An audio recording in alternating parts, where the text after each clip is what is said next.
Jean-Marc Morandini consacre, ce jeudi 25 mars à 21 h sur NRJ12, un numéro de son émission Héritage à George Michael.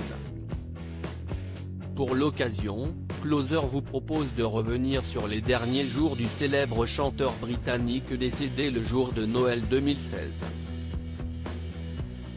Le 25 décembre de cette année, le corps de George Michael est retrouvé sans vie dans sa maison à l'ouest de Londres par Fadi Fawaz, un coiffeur d'origine libanaise devenu son compagnon. Il est alors âgé de 53 ans et les causes de sa mort ne sont pas immédiatement identifiées.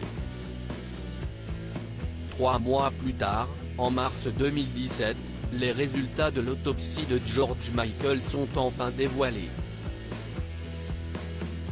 Le responsable du service de médecine légale du comté de l'Oxfordshire annonce que le chanteur est mort de cause naturelle, en précisant qu'il souffrait d'une cardiomyopathie dilatée avec myocardite et d'une stéatose hépatique, une lésion du foie. George Michael est finalement enterré le 29 mars 2017 dans le cimetière de Highgate, à Londres.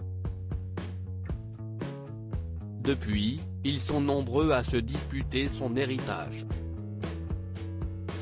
Mort de George Michael, une fortune estimée à 100 millions d'euros. Le testament de George Michael est rendu public et les 100 millions d'euros du chanteur sont répartis entre ses sœurs, Lio Ada et Melanie, son père, et des amis, notamment Shirley Kemp, une choriste du groupe Wham et David Austin, un producteur. Fadi Fawaz, son dernier compagnon en date, ne touche pas un seul euro, tout comme Kenny Goss, son compagnon de 1996 à 2011.